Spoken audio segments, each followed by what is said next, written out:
लोग मुझे कहते हैं कि महा यहाँ पे कारोबार शुरू करना है तो हमें बहुत बड़ी इन्वेस्टमेंट की जरूरत है। तो वो कहते हैं यू आर द एग्जाम्पल कि आपने 15,000 से काम शुरू किया, फर्स्ट 3 मंथ्स का टाइम। मेरे जहन में ऐसा ख्याल आया कि बिजनेस करने से पहले मैंने जॉब्स के लिए अप्लाई किया, पे पैकेज इतना अच्छा नहीं था और बच्चे मेरे छोटे थे, छोटा बेटा 1 साल का था, बड़ा जो है वो 5 साल का था। बहुत जबरदस्त आपने अंदाज अपनाया है। इस वक्त जहाँ पे हम मौजूद हैं ये आपका घर है और एक कमरे को आपने सेपरेटली इस अंदाज में डिजाइन किया है जिसको आप देख पा रहे हैं। एजुकेशन अवेल करने वाले स्टूडेंट्स हैं, वो रिस्क अवॉइडर क्यों हैं? कितने बच्चे जो सुसाइड कर चुके हैं। अब जैसे मेरा बेटा है अयान, ठीक है, ही इज 9 years old, को कुकिंग बेकिंग का शौक है। तो लास्ट टाइम उसने 1 month पहले स्टॉल लगाया है 5,000 रुपीज से। उस 5,000 पे उसने 17,000 अर्निंग की है। आप किसी की बेटी को बेटी या बहन क्यों नहीं कह सकते? क्या मसला है? आप मर जाएंगे या आपके साथ कोई डिफेक्शन, कोई मसला होता है? आप अक्सर मॉल्स में जाएं, वहाँ पे छोटी छोटी एज की बच्ची हैं और बाप की उम्र के वहाँ पे मर्द हजरात बैठे होते हैं। तो सस्ता नहीं करना चाहिए कि किसी के साथ भी आप बैठ जाएं। अस्सलाम वालेकुम, करंट एनएन के साथ मैं हूं आपका मेजबान कबीर हयात। नाज़रीन, आज मैं एक ऐसी बाहिम्मत खतून के साथ मौजूद हूँ जिन्होंने 15,000 से अपने बिजनेस का आगाज किया और आज बड़े ज़बरदस्त अंदाज में हम डिफरेंट शॉपिंग मॉल्स में देखते हैं, डिफरेंट सेमिनार्स के अंदर देखते हैं, आपके स्टॉल्स जो हैं हमें नज़र आते हैं और आप ऑनलाइन प्लेटफॉर्म्स के ऊपर बहुत ज़बरदस्त अंदाज में सेलिंग करती हमें नज़र आती हैं और बड़ी एक्टिव सेलर हैं आप वहाँ पे। और सबसे अहम चीज़ ये है कि आपने जब बिजनेस का आगाज किया उस वक्त हालात बहुत जो है वो बहुत ज़्यादा हालात, मुश्किल हालात थे कि आपके जो हस्बैंड है वो दुनिया से जा चुके थे और इन हालात में एक जो फीमेल है आमतौर पे संभलने के अंदर बहुत ज़्यादा वक्त लग जाता है और ये सोचना कि मैं कोई बिजनेस करूँ ये तो यकीनन बहुत बड़ी बात है। इन तमाम तर चीज़ों के हवाले से बाकायदा तौर पर हम जानेंगे। महा हमारे दरमियान मौजूद हैं, आप CEO हैं महास कलेक्शन की। आज यकीनन बहुत कुछ हम आपसे सीखेंगे बिजनेस के हवाले से। आगाज में मुझे ये बताइएगा कि जब बिजनेस का आगाज किया किन मसाइल से दो चार थे आप? जी, मैंने जब अपना बिज़नेस का आगाज़ किया आज से 4 साल पहले, तो मैं बहुत बुरी डिप्रेशन में थी। कह लें कि मेरे हस्बैंड की डेथ हुई और मैं वो लड़की थी कि मैं कहती थी कि मैं अपने हस्बैंड, अगर मुझे कभी सोच भी ऐसी आती थी, वो घर लेट हो जाते थे, नहीं आते थे, तो मैं इतनी ज़्यादा कॉल्स करती थी और मैं ये सोच भी नहीं सकती थी कि कभी ऐसा वक़्त आएगा कि ये इस दुनिया से रुखसत हो जाएँगे और मैं इनके बगैर सर्वाइव करूँगी। तो मैं बहुत बुरे डिप्रेशन में चली गई थी। कह लें कि मैं सेंसलेस हो गई थी। 2 महीने के लिए मुझे नहीं पता था कि क्या हो रहा है, क्या नहीं हो रहा। तो फिर मैंने हिम्मत की, मुझे मेरे 2 बेटे हैं और मैंने कहा कि मुझे अल्लाह ने अगर ये ज़िम्मेदारी दी है, तो मैंने ये ज़िम्मेदारी पूरी करनी है और फिर मैंने 15,000 से अपने कारोबार का आगाज़ शुरू किया। और मेरे लिए बहुत जो है ना चैलेंजिंग था कि मैं अपने आप से भी लड़ रही थी, फिर मैंने बच्चों को भी लेके आगे चलना था और फिर मैंने काम को भी आगे लेके चलना था, तो बहुत मुश्किल हुई थी। अक्सर चैनल्स पे जाऊँ या लोग मुझे कहते हैं कि महा यहाँ पे अक्सर ख़वातीन और मर्द हैं, वो ये कहते हैं कि अगर हमने कारोबार शुरू करना है, तो हमें बहुत बड़ी इन्वेस्टमेंट की ज़रूरत है। तो वो कहते हैं यू आर द एग्ज़ाम्पल कि आपने 15,000 से काम शुरू किया और आप बीच में रुकी नहीं, क्योंकि फर्स्ट 3 मंथ्स का टाइम ऐसा होता है या फर्स्ट ईयर ऐसा होता है जब आप कारोबार शुरू करते हो, उसमें 90% जो बिज़नेस होते हैं फ्लॉप हो जाते हैं, क्योंकि लोग कंसिस्टेंट नहीं रह सकते। वो कहते हैं कि नहीं, हम नहीं चल सकते, हमसे ये काम नहीं हो सकता, बैक ऑफ कर जाते हैं। तो मैंने 15,000 से ज्वेलरी परचेज़ की थी और वो फिर मैंने सेल करना शुरू की और आज इस मुकाम पे हूँ कि जैसे आप इंटरव्यू करने आए हैं, बाकी बहुत से चैनल्स हैं जो इंटरव्यू ले चुके हैं। मज़ीद मैं आपसे ये जानना चाहूँगा, ज़हन में कैसे ख़्याल आया कि 15,000 से भी कोई बिज़नेस हो सकता है? मेरे ज़हन में ऐसा ख़्याल आया कि बिज़नेस करने से पहले मैंने जॉब्स के लिए अप्लाई किया, पे पैकेज इतना अच्छा नहीं था और बच्चे मेरे छोटे थे, छोटा बेटा 1 साल का था, बड़ा जो है वो 5 साल का था। तो मुझे, मेरा दिल भी नहीं मानता था कि मैं अपने बच्चों को इवन के अपनी फैमिली पर भी छोड़ूँ, क्योंकि मुझे इतनी, मैं सेंसिटिव हूँ बाय नेचर। मैं अब भी, आप यकीन करें, किसी मीटिंग में जाना हो तो मेरे बच्चे साथ होते हैं, मैं नहीं रिस्क लेती।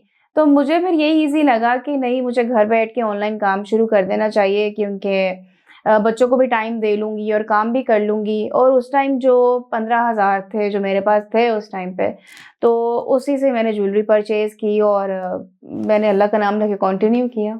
बहुत ज़बरदस्त आपने अंदाज़ अपनाया है। इस वक़्त जहाँ पे हम मौजूद हैं, ये आपका घर है और एक कमरे को आपने सेपरेटली इस अंदाज़ में डिज़ाइन किया है, जिसको आप देख पा रहे हैं। और यहीं से जितने भी ऑनलाइन ऑर्डर्स आप इनटेक करते हैं डिफरेंट सोशल मीडिया प्लेटफ़ॉर्म्स से, यहीं से उनको डिस्पैच की जा रही होती हैं प्रोडक्ट्स। और ये एक बड़ी मोटिवेशनल स्टोरी है कि कोई भी इंडिविजुअल जो घर बैठ के बस ये सोच रहा है कि मुझे कुछ करना है, सोच से निकल कर कुछ करने की तरफ आ जाए, तो यकीनन बहुत सी जो ज़िंदगियाँ हैं वो बेहतर हो सकती हैं। बताइएगा कि आपने एजुकेशन कहाँ से इनटेक की और क्या आप क्या समझती हैं कि हमारे जो एजुकेशन अवेल करने वाले स्टूडेंट्स हैं, वो रिस्क अवॉइडर क्यों हैं? जी मैंने जो अपनी एजुकेशन है ना वो मैंने पंजाब कॉलेज से की थी। मैंने बीकॉम वहाँ पे किया था। एमकॉम जो है मैंने पंजाब यूनिवर्सिटी कंटिन्यू किया था, फिर मेरी शादी हो गई थी तो मैं उसको आगे नहीं लेके चल सकी थी। ओके। जी। बड़ी ज़बरदस्त आपने जो है वो बात की। और ये तमाम तर चीज़ें वो हैं जो हम डेली बेसिस के ऊपर देख रहे होते हैं कि हमारे जो स्टूडेंट्स हैं वो एजुकेशन तो अवेल करते हैं, लेकिन इस तरह के बिज़नेस का जो है वो आगाज़ नहीं कर पाते हैं, इनिशिएटिव्स नहीं ले पाते हैं। तो मज़ीद मुझे ये बताइएगा कौन-कौन से मसाइल आपको दरपेश आए बिज़नेस करते हुए और अब तक कौन-कौन से मसाइल हैं जो आप फेस कर रही होती हैं बीइंग अ फीमेल? जी एक तो मैं आपकी बात का आंसर करना चाहूँगी यहाँ पे, जो कि मैं समझती हूँ करना चाहिए। आपने बिल्कुल सही बात की कि यहाँ पे बहुत से स्टूडेंट्स हैं जो बिज़नेस स्टडीज़ कर रहे होते हैं, लेकिन वो आगे जॉब्स में जा रहे होते हैं। ऐसे यहाँ पे अवेयरनेस ही नहीं है। यहाँ पे आप ये कह लें कि हमारे पेरेंट्स हैं या फैमिली मेंबर्स हैं, वो अपने बच्चों को कह रहे होते हैं, पढ़ लो, किताब का कीड़ा बन जाओ, बस पढ़ते जाओ। बाद में आप यकीन करें कि मैंने एक बार पहले भी इंटरव्यू में बताया, तो मैं अब भी आपको अपनी एग्ज़ाम्पल दूँगी कि मैं वो कोई बहुत हाई-फ़ाई नहीं थी। हाँ, मेरी आईकॉम में स्कॉलरशिप लगी थी, हुँ, क्योंकि उससे पहले साइंस में मैट्रिक किया मैंने और मेरा ज़ीरो इंटरेस्ट था साइंस में, लेकिन बाबा ने कहा कि नहीं आप चलो आप कर लो। तो मेरे जो पेरेंट्स हैं ना, स्पेशली माय फादर, वो मैं आजकल देखती हूँ कि माँ-बाप हैं या मेरी फ्रेंड्स हैं, वो बच्चों को प्रेशराइज़ कर रही होती हैं, इधर नहीं जाना, उधर नहीं जाना, पढ़ लो, टेस्ट है, फर्स्ट आना है, सेकंड आना है। कितने बच्चे हैं जो सुसाइड कर चुके हैं, ठीक है? अब आप ये देखें कि उन्होंने बिल्कुल मुझे ये नहीं कहा कि नहीं वहाँ तुमने पोज़ीशन ही लेनी है। मैं नॉर्मल बच्ची थी स्कूल में, मतलब एवरेज थी, और आज मेरी वो फ्रेंड्स जो स्कॉलरशिप होल्डर्स थी या जो ए प्लस वाली थी, वो मुझे कॉल्स कर रही होती कि यार कारोबार करना है बता दो। तो देखें बात कहाँ पे आई। मैं कहती हूँ मेरे बच्चे हैं ना, मैं इनको कभी प्रेशराइज़ नहीं करती। अब बात थोड़ी लंबी हो गई, लेकिन फ़ायदे की बात है। अब जैसे मेरा बेटा है अयान, ठीक है? He is 9 years old. अब वो कह लें कि वो जो है एक छोटा बिज़नेस एंटरप्रेन्योर बन गया। कैसे? एक तो मैं उसके लिए एग्ज़ाम्पल हूँ।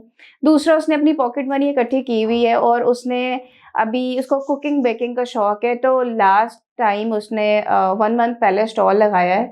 ₹5000 से उस 5000 पे उसने 17,000 अर्निंग की है। उसने कुकीज़ का और बिस्किट्स का स्टॉल लगाया और वहाँ पे कितनी फैमिलीज़ थी जिन्होंने एप्रिशिएट किया कि आपने न्यू आइडिया जनरेट किया है कि आपका बच्चा जो है 9 साल का है और वो देखें बिज़नेस स्किल आपने सिखाई है उसको। तो इस चीज़ों की तरफ बच्चों को लाना चाहिए। बड़ी ज़बरदस्त बात की आपने। और ये बताइएगा यहाँ पे बहुत सी फीमेल जब इनिशिएटिव लेती हैं बिज़नेस के हवाले से ऑनलाइन प्लेटफ़ॉर्म्स के ऊपर, तो बहुत सी उनको जो है प्रॉब्लम्स दरपेश आती हैं। तो आप ये बताइएगा आप कौन-कौन से प्रॉब्लम्स फेस कर रही होती हैं और कैसे उनका मुकाबला करती हुँ। हैं? बिल्कुल, आपने ठीक कहा है कि प्रॉब्लम्स तो आती हैं, शायद मेल्स को इतनी ज़्यादा ना आती हों जितनी फीमेल्स को आती हैं। राइट। और फिर फीमेल्स जब सिंगल मदर्स होती हैं तो उनको फिर नॉर्मल फीमेल्स जो मैरिड हैं या मतलब कोई उनका और मर्द साथ है, जो सिंगल का वर्ड जब यूज़ हो जाता है, तो जिस सोसाइटी में हम रहते हैं पाकिस्तान में, वहाँ पे एक्स्ट्रा मुश्किलात फेस करनी पड़ती हैं।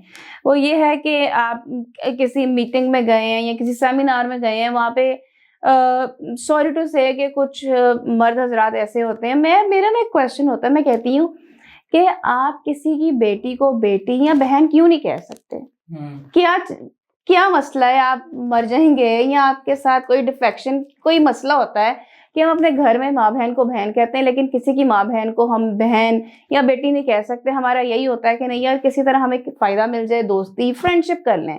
और फिर वही बात आती है कि कुछ लड़कियाँ होती हैं, मैं कहती हूँ कि लड़कियों को ना अपनी इज़्ज़त महफूज़ रखनी चाहिए। और लड़कियों ने आजकल आप देखें, आप अक्सर मॉल्स में जाएँ, वहाँ पे छोटी-छोटी एज की बच्ची हैं और बाप की उम्र के वहाँ पे मर्द हज़रात बिल्कुल, बैठे होते बिल्कुल हैं। ऐसे ही। तो अपनी इज़्ज़त को इतना सस्ता नहीं करना चाहिए कि किसी के साथ भी आप बैठ जाएँ।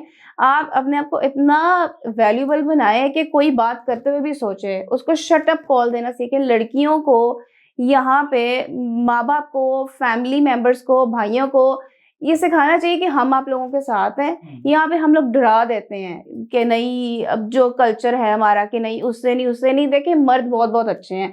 आप मेरे साथ बैठे हैं, आप बहुत अच्छे, मैं सोशल मीडिया पे कह रही हूँ कि you are a very nice person, you are a very nice brother. बहुत ठीक है, आप जैसे मर्द एग्ज़ाम्पल होते हैं बाकियों के लिए कि किसी की बहन-बेटी को इज़्ज़त देते हैं आप, तो लड़कियाँ भी सिक्योर फ़ील करती हैं कि नहीं, अच्छे मर्द भी हैं, अच्छे मर्द भी हैं, लेकिन बुरे यहाँ पे ज़्यादा हैं। ये एक मोटिवेशन है बहुत से मेल्स के लिए भी। हमारे यहाँ पे एक बहुत बड़ा तबका है जो जॉब्स की तलाश में इससे बहुत ज़्यादा वक़्त अपना जो है वो ज़ाया कर देता है, जॉब्स फिर नहीं मिलती। अगर हम माइनर सी इन्वेस्टमेंट के साथ कोई भी बिज़नेस का आगाज़ करें तो यकीनन वो ग्रो करता है। जैसे इस वक़्त हमारे दरमियान मौजूद हैं ₹15,000 जो हर वक़्त कहीं न कहीं पे एक आम इंसान की पॉकेट में भी होता है और इतने सेविंग्स तो यकीनन स्टूडेंट्स भी कर सकते हैं। मैं स्टूडेंट लाइफ़ की बात करूँ, स्टूडेंट लाइफ़ में भी जो हमें पॉकेट मनी मिलती है, अगर हम उसको ही जो है वो सेविंग्स की तरफ लेके आएँ तो हम ईज़िली इतनी अमाउंट जो है वो इनटेक कर सकते हैं। लेकिन हम नहीं करते हैं क्योंकि हमारा माइंडसेट नहीं है और माइंडसेट जब तक नहीं होगा इन चीज़ों को आप नहीं कर सकते हैं। और मैं लास्ट में आपसे मज़ीद ये जानना चाहूँगा, कोई इस प्लेटफ़ॉर्म से ऑडियंस के लिए स्पेसिफिकली फीमेल्स के लिए कुछ आप कहना चाहें? हाँ, बिल्कुल, मैं आपके प्लेटफ़ॉर्म से फ़ीमेल्स को यही कहना चाहूँगी कि देखिए, हमें जो है इंडिपेंडेंट होना चाहिए। जब हम इंडिपेंडेंट होते हैं तो हमारा कॉन्फिडेंस लेवल ही कोई और होता है। आपको पता है, आपने महीने बाद किसी के आगे हाथ फैलाना है कि जी पैसे दें, और एक जो है आपको पता है कि यू कैन अर्न योरसेल्फ, तो वो एक विल पावर ही कोई और होती है आप बेशक। में। फिर जब लोग आपको एप्रिशिएट करते हैं, बाकी लोग आपको एप्रिशिएट करते हैं, जब आप एग्ज़ाम्पल बनते हो बाकियों के लिए, तो आपके रिलेटिव्स, आपके घर वाले, इवन वो जो चाह रहे होते हैं कि आप कामयाब ना हो, वो भी कहीं न कहीं आपको एप्रिशिएट करने आ जाते हैं, वो भी तालियाँ बजाते हैं। जो आपके बुरे टाइम में या आपके किसी भी टाइम में साथ नहीं होते, वो भी आपके साथ आ जाते हैं। तो ये जो बैरियर्स हैं ना, ये हमने खुद तोड़ने होते हैं। हम बहुत स्ट्रॉन्ग हैं और हम हर चीज़ कर सकते हैं, लेकिन एक अच्छे अंदाज़ में कर सकते हैं। और हम जो है बाकियों के लिए एग्ज़ाम्पल बन सकते हैं। तो प्लीज़ इंडिपेंडेंट होएँ। चाहे आपके पास इन्वेस्टमेंट थोड़ी है, I am the example for you all कि आप लोग अपना कारोबार शुरू करें और पॉजिटिविटी क्रिएट करें।